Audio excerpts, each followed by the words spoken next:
Assalamualaikum warahmatullahi wabarakatuh. Apa kabar sahabat Bawaslu dimanapun Anda berada? Bersama dengan saya Azari, senang sekali kita bertemu kembali dalam podcast Inspirasi, informasi seputar pemilu dan demokrasi.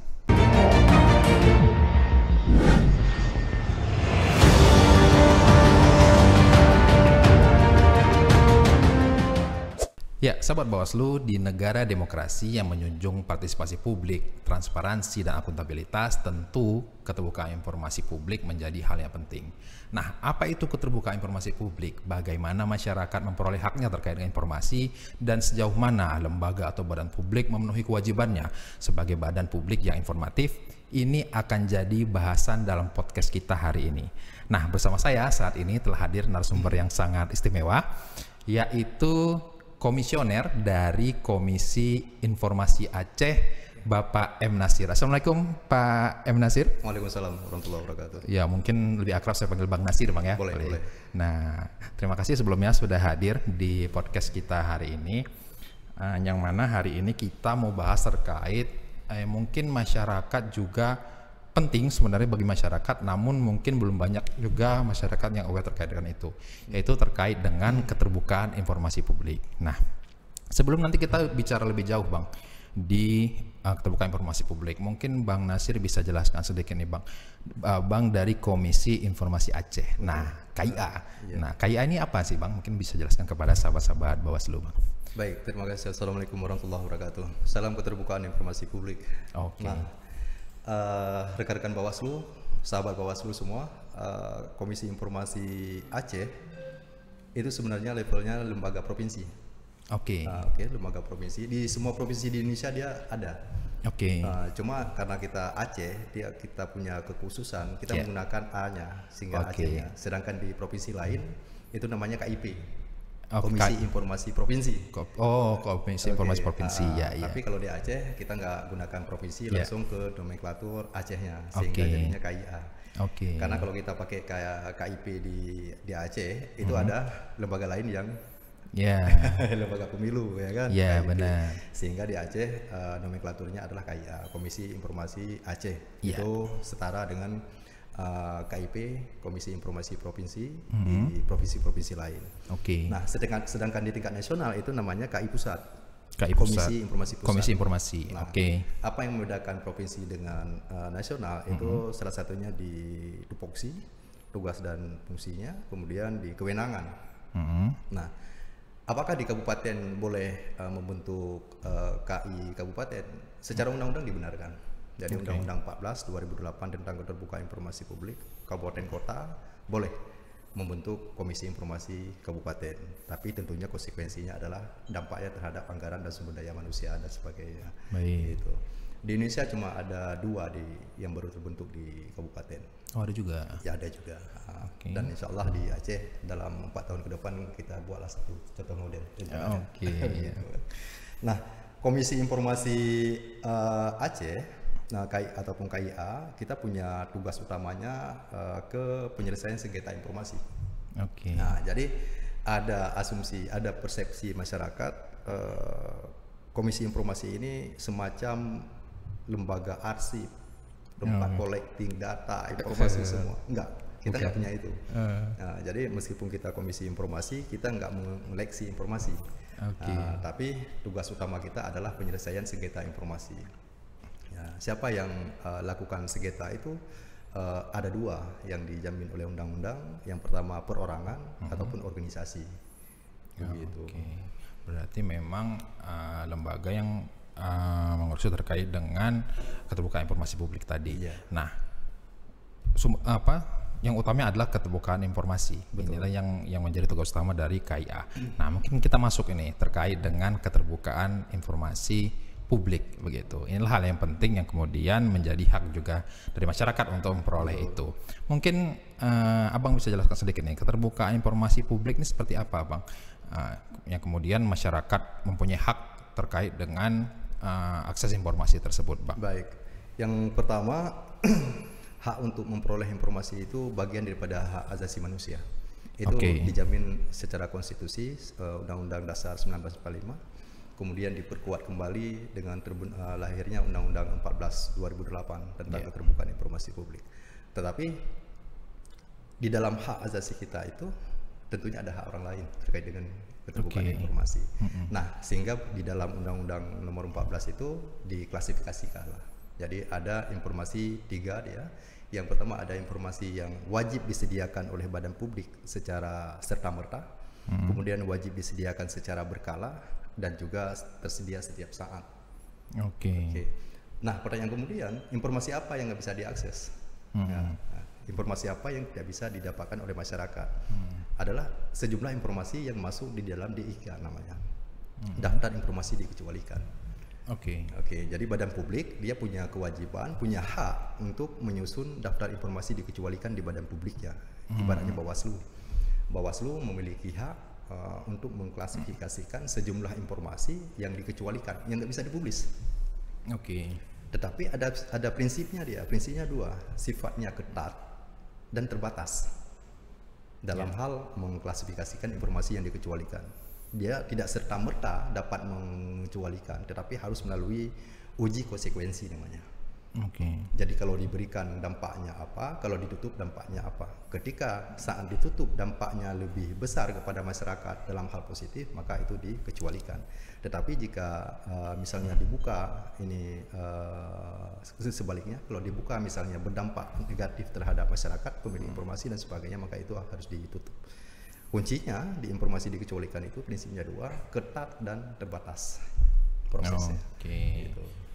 Nah, itu tadi kan berarti sudah menjelaskan bagaimana negara concern terhadap hak informasi masyarakat ya, yang diatur juga melalui regulasi. Nah, seperti yang aku bilang tadi, bagaimana badan publik menyediakan informasi termasuk juga yang dikecualikan. Mungkin kita masyarakat juga ingin tahu ketika masyarakat juga akhirnya nanti membutuhkan informasi kemana. Nah, salah satunya adalah badan publik. Badan publik ini seperti apa sih, Bang, yang bisa kemudian menjadi wajib untuk dia memberikan informasi seperti itu?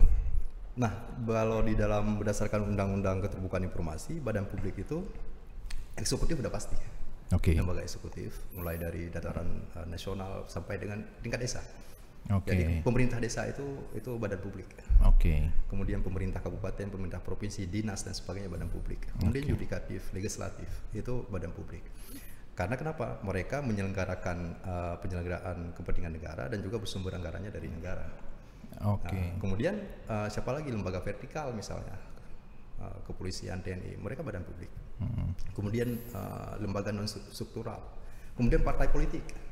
Nah, partai politik itu badan publik. Karena kenapa? Macam yang heboh-heboh beberapa bulan yang lalu ada dana hibah ke partai politik dan sebagainya. Nah, itulah menjadi salah satu indikator kenapa partai politik ini dikategorikan sebagai badan publik, karena mereka juga menerima anggaran dari anggaran pemerintah. Nah, siapa lagi badan publik? Organisasi. Dengan catatan dia menerima dana pemerintah atau menerima sumbangan dari masyarakat atau ada bantuan dari luar negeri. Contohnya LSM, yayasan dan sebagainya. Termasuk juga badan publik. Nah, semua badan publik ini dia melekat hak dan kewajiban berdasarkan Undang-Undang Keterbukaan Informasi Publik yang harus menyediakan 3 klasifikasi informasi berkala, sedia setiap saat dan serta-merta. Benar. Jadi mungkin salah satu indikator utamanya adalah menggunakan anggaran pemerintah tadi ya. Meskipun juga ada indikator yang lain. Nah, itu juga jadi sahabat-sahabat Bawaslu nanti bisa juga melihat begitu kan. Jadi ketika kemudian badan publik itu menggunakan anggaran pemerintah, gitu, salah satunya juga mungkin dia juga harus mengeluarkan ini, Bang, ya, daftar informasi publik ya, yang kemudian nanti bisa diakses masyarakat gitu, Bang. Dia ada tiga aspek ya. Yang pertama ada kewajiban yang melekat di badan publik. Dia terkait dengan informasi publik, tidak mesti ada orang yang memohon. Tetapi ada kewajiban di badan publik untuk menyampaikan tanpa ada pemohon. Jadi melekat. Kemudian itu satu, ada aspek kewajiban. Yang kedua, dia ada akses informasi. Jadi akses informasi oleh badan publik ini harus wajib menyediakan dia alur pelayanan yang jelas. Kalau masyarakat ingin mendapatkan informasi harus seperti apa, itu harus dipublis alur itu. Kemudian muncullah karena perkembangan teknologi ada inovasi-inovasi digital misalnya, menggunakan website. Kemudian ada aplikasi berbasis Android dan sebagainya yang memudahkan masyarakat mendapatkan informasi karena prinsipnya cepat, dekat, murah dan lebih kepastian.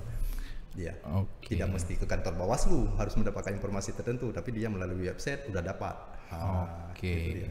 Berkaitan dengan itu tadi, berarti kan apabila tadi ada pelayanan. Ada pelayanan. Nah, berarti ketika kemudian ada pelayanan informasi, berarti kan ada standar-standar yang harus dipenuhi. Betul. Nah, kira-kira mekanismenya masyarakat ketika membutuhkan informasi ini bagaimana nih Bang? Yang memenuhi standar, kemudian masyarakat bisa mudah mengakses informasi setelah juga tadi Mas. Baik. Ada alur prosedur Ya. untuk mendapatkan informasi yang ditetapkan oleh melalui peraturan Komisi Informasi Perki. Oke. Terkait dengan ada Perki nomor 1 tahun 2021 tentang SLIP, Standar Layanan Informasi Publik. Di sana cukup detail dijelaskan. Oke. Sebuah badan publik harus menyiapkan instrumen apa aja. Salah Oke. satunya setiap badan publik itu harus membentuk PPID, PPID. Oke. Pejabat Pengelola Informasi dan Dokumentasi. Oke. Nah, dibentuk dia, ada kepalanya, ada bagian dan sebagainya. Kemudian ada instrumen pelayanan, ada ruang khusus, kemudian ada alur, sampai dengan menjamin masyarakat yang berkebutuhan khusus disabilitas oleh badan publik wajib menyediakan sarana itu. Oke. Sehingga masyarakat ketika datang ke badan publik meminta informasi, ada sarana khusus dia yang disabilitas tadi. Ya. Di website juga demikian. Sekarang ada fitur untuk disabilitas di website. Oke. Wajib itu menjadi sebuah standar di website badan publik, sehingga karena kembali lagi ini bagian daripada hak asasi manusia yang tidak membatasi siapa dia, sempurna tidak sempurna dan sebagainya, maka semua hak secara instrumen pelayanannya sudah disediakan. Ada tahap pertama itu namanya kami sebutkan itu 10 hari kerja. Satu orang memohonkan informasi ke badan publik, dia punya waktu 10 hari kerja badan publik untuk merespon, dan masyarakat juga punya 10 hari kerja maksimal untuk menunggu. Nah, ketika badan publik tidak mampu memenuhi dalam 10 hari kerja, dia diberikan ruang untuk tambah 7 hari. Pak, kami informasi ini mohonkan tersedia, tapi kami butuh waktu untuk menggandakan dan sebagainya, butuh waktu 7 hari lagi. Oke, negara memberikan jaminan itu. Nah, yang menjadi persoalan kemudian, permohonan masyarakat ini tidak mendapatkan respon dari badan publik. Oke. Sehingga bagi masyarakat yang memohon informasi diberikan ruang untuk melakukan keberatan ke pimpinan PPID. Oke, berarti ketika masyarakat tidak mendapatkan informasi sesuai dengan aturan itu, masyarakat bisa keberatan ke mengajukan pimpinan keberatan PPID.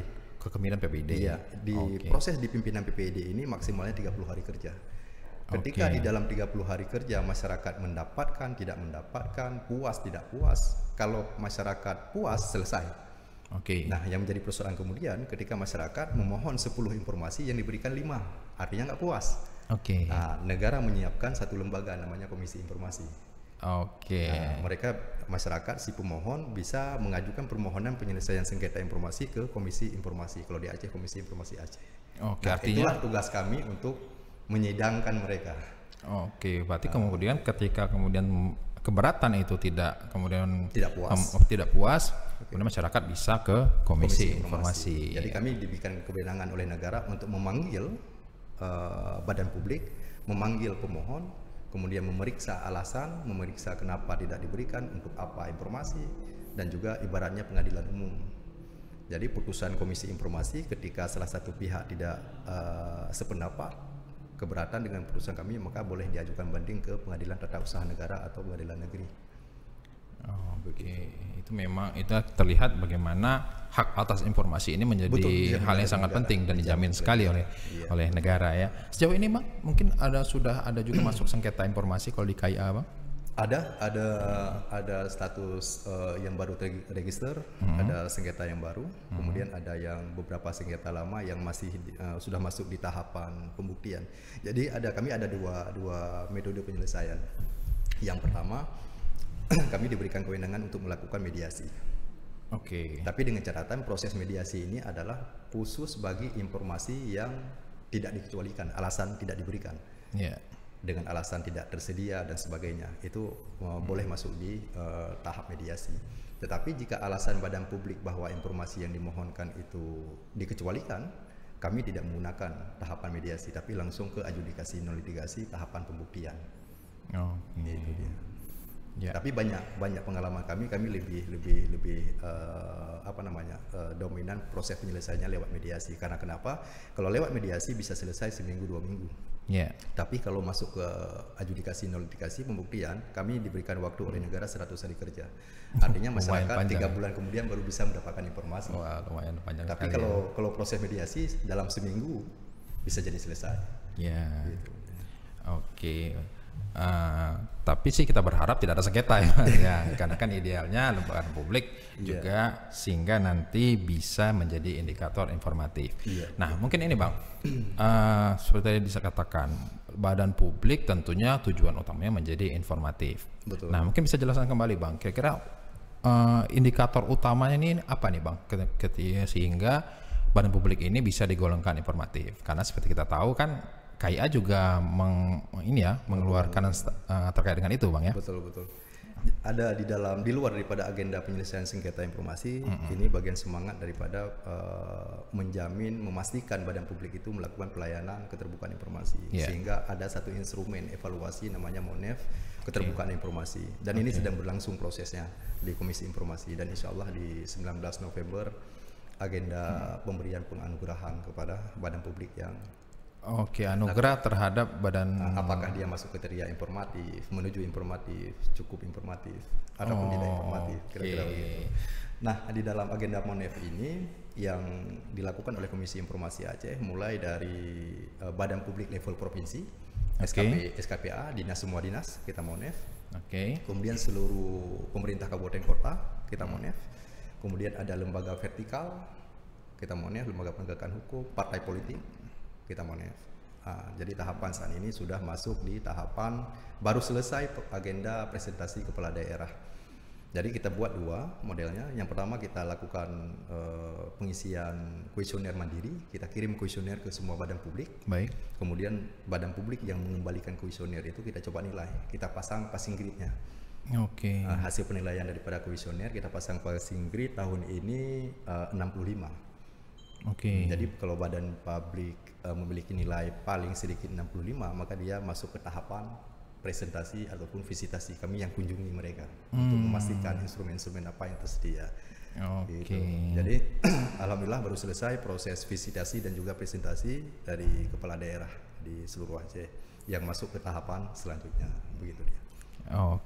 Maka itu ya salah satu menjadi indikator sehingga nanti kita bisa kategorikan badan publik itu informatif, menuju informatif atau mungkin bahkan tidak informatif. Termasuk di Bawaslu sendiri kemarin juga sudah dilakukan. Ini saya sebenarnya pengen nyontek juga nih hasilnya apa kan. Coba kan kita tunggu nanti di bulan depan Bang ya. Insya Allah 19 November. 19 November kemudian nanti ada penganugerahan. Kita sih berharap kita tentunya mengupayakan supaya menjadi lembaga yang informatif, tentunya sesuai dengan kategori. Sebenarnya proses penilaiannya cukup simpel. Publik sendiri juga bisa menilai karena pendekatan kita adalah instrumen website misalnya. Yang pertama websitenya update. Artinya informatif. Termasuk yang tadi inklusivitas bisa juga diakses oleh. Kemudian ketersediaan informasi terkait dengan kalau di Bawaslu misalnya ada komisioner di sini. Siapa aja komisionernya, ada profil singkatnya. Jadi masyarakat itu bagian dari informasi yang wajib diketahui oleh masyarakat. Kemudian ada laporan harta kekayaannya. Kemudian masyarakat berhak tahu berapa sih anggaran Bawaslu tahun ini. Jadi di website dipublis anggaran itu. Simple sebenarnya. Kemudian informasi apa saja yang terbuka di Bawaslu, yang ditutup apa. Jadi masyarakat wajib tahu itu. Media sosial sekarang bagian daripada pendekatan sosialisasi melalui medsos. Aktif nggak medsosnya Bawaslu? Termasuk juga itu, Jadi Humasnya juga memberikan informasi. Misalnya Bawaslu punya podcast misalnya. Ini kan corong sosialisasi, penyebaran luasan informasi. Ini bagian daripada yang kita nilai juga. Jadi gagasan-gagasan, inovasi-inovasi dari setiap badan publik itu yang akan kita nilai. Bagaimana kemudian informasi ini tersedia, bisa cepat diakses oleh masyarakat, tepat dan berbiaya murah tentunya.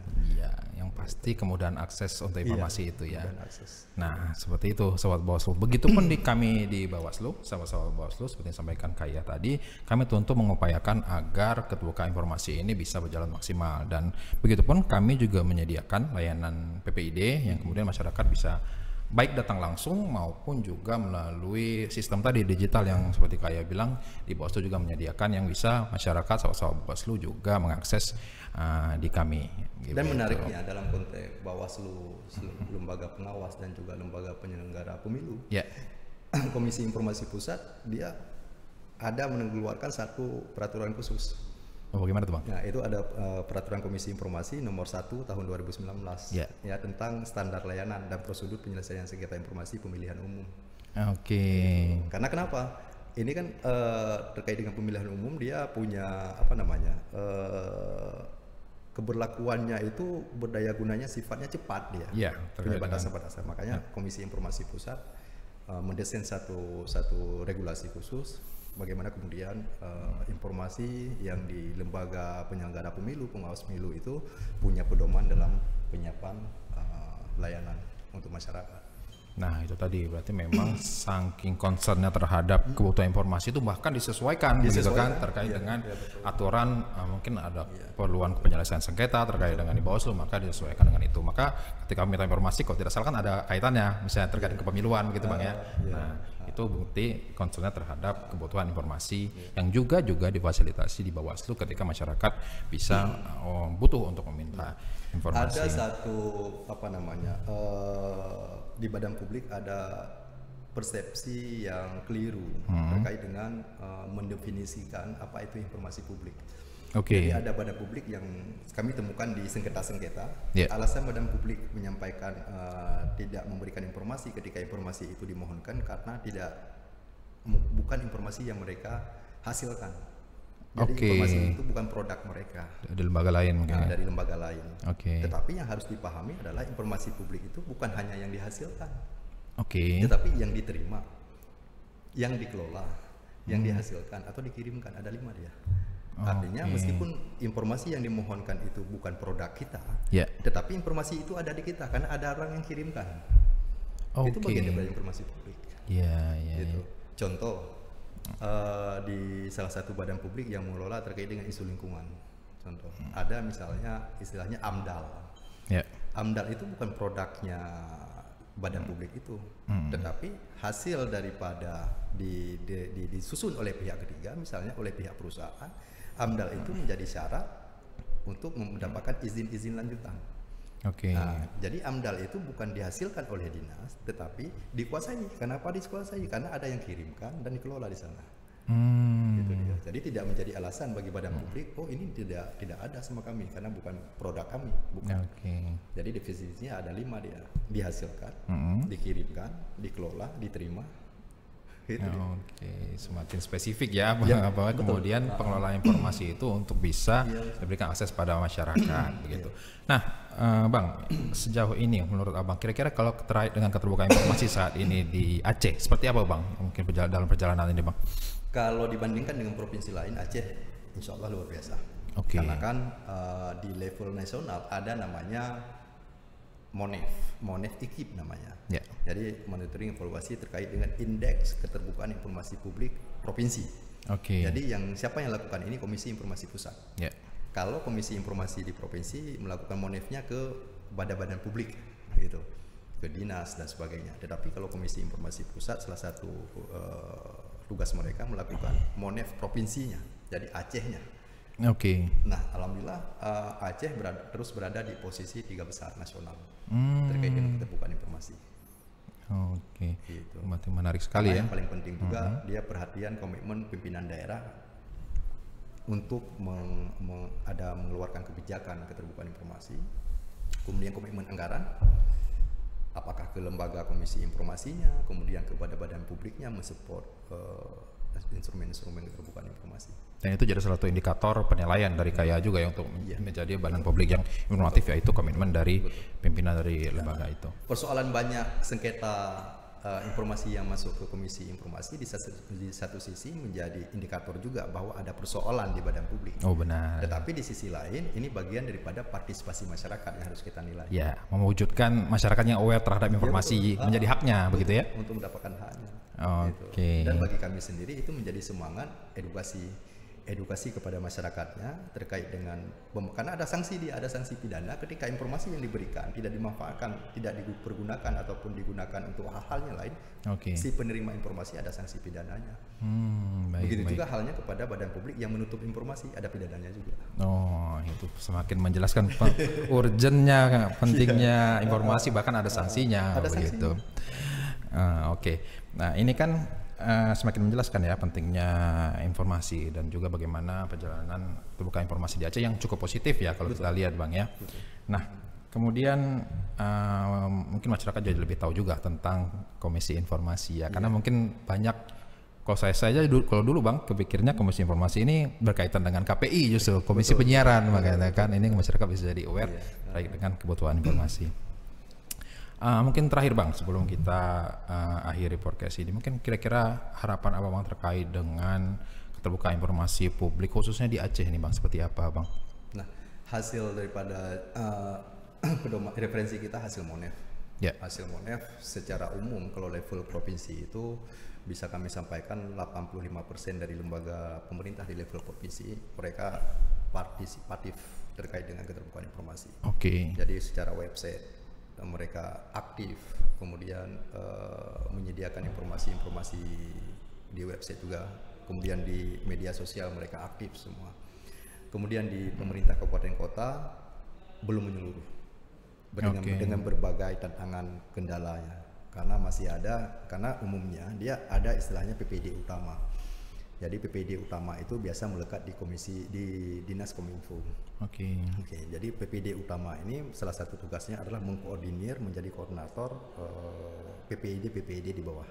Itu dinas-dinas lain untuk mereka mengintegrasikan di website utama itu terintegrasi dengan website aplikasi inovasi yang di dinas OPD yang lain. Kira-kira begitu. Banyak kendalanya ketersediaan anggaran di mereka. Sehingga operatornya tidak aktif, kemudian medsosnya tidak aktif, itu sehingga dampaknya apa? Banyak sengketa informasi yang kita terima. Itu itu dia tadi ya. Semoga ke depan juga semakin lebih baik lagi ya terhadap informasi, termasuk juga pembebasan anggaran di situ Bang ya. Dan kami punya semangat untuk mendorong sampai dengan keterbukaan informasi sampai tingkat desa. Jadi pemerintah desa ini, karena mereka ini ada keliru juga. Jadi pemerintah desa ini dia badan publik tersendiri, dia beda dengan level kabupaten, dia tersendiri. Ketika informasi di tingkat desa tidak didapatkan, tahapan keberatan itu bukan ke bupati, jadi kepemimpinan di tingkat desa. Dia sendiri dia. Itu dia. Beda halnya ketika informasi tidak diberikan di level dinas, maka keberatannya ke Pak Sekda selaku atasan pimpinan DPD. Tapi kalau desa, dia sendiri dia. Dia badan publik sendiri. Karena kenapa? Dari proses pemilihan dia, hierarki pemerintahan paling dekat bawah dia. Jadi bukan bawahan bupati, kira-kira begitu. Dia tersendiri dia. Makanya kami mendorong semua desa itu mengaktifkan portal melalui website dan juga aplikasi dan sebagainya, kemudian membentuk PPID di tingkat desa. Karena jika dipublis anggaran desa contohnya di website, maka tidak ada kejadian ada yang memaksa Pak Kecil, ya kan, tersandu kasus hukum dan sebagainya. Jika apakah ada yang LSM, media yang melakukan konfirmasi terkait dengan anggaran desa, Pak Kecil bisa menyampaikan, lihat aja di website, sudah kami publis, kira-kira transparan begitu. Gitu. Itu dia tadi ya harapan dari pekerjaan besar yang harus kita lakukan secara kolaborasi. Nggak mungkin Komisi Informasi sendiri, tapi seperti ruang podcast hari ini menjadi ruang kolaborasi yang kemudian informasi-informasi kecil ini bisa tersampaikan ke tingkat tapak. Sehingga memenuhi goals kita yang utama tentunya keterbukaan informasi yang sangat maksimal, bahkan sampai di lingkup terkecil tadi seperti yang Abang jelaskan tadi. Nah, itu tadi penjelasan dari Komisi Informasi Aceh terkait dengan keterbukaan informasi. Semoga ini juga menjelaskan ya kepada sahabat-sahabat Bawaslu terkait pentingnya sahabat Bawaslu punya hak terkait dengan informasi, dan ada mekanismenya ketika teman-teman nantinya juga ingin mengakses informasi publik, bahkan sampai mungkin jika sampai sengketa ketemu sama Bang Nasir nih, kalau di Aceh ini bisa ketemu sama Bang Nasir nanti di sengketa informasi. Mungkin itu podcast kita hari ini, Bang Nasir. Terima kasih waktunya sudah hadir di Bawaslu. Ya, yang telah memberikan ruang untuk kami sosialisasi. Ya, maka kita kan berkolaborasi saling mensosialisasi. Kita juga punya kewajiban untuk memberikan informasi. Kemudian yang wewenang tentu KIA bisa menjelaskan terkait dengan kebutuhan informasi. Nah, kami ingatkan kembali kepada teman-teman sahabat-sahabat Bawaslu juga terkait dengan keterbukaan informasi publik. Kami punya komitmen yang besar tentunya. Itu juga tadi disampaikan apa-apa yang perlu. Kami punya akses PPID, kemudian untuk bisa mengakses informasi. Termasuk juga sahabat-sahabat Bawaslu nantinya jika perlu informasi terkait kepemiluan dan juga pengawasan pemilu, kita juga membuka informasi di website kami, juga media sosial Panwasli Provinsi Aceh. Sekali lagi terima kasih Bang Nasir waktunya di sini. Kita mengakhiri podcast kita hari ini. Demikian saya Azari, wabillahi taufiq wal hidayah. Wassalamualaikum warahmatullahi wabarakatuh. Salam awas. Waalaikumsalam.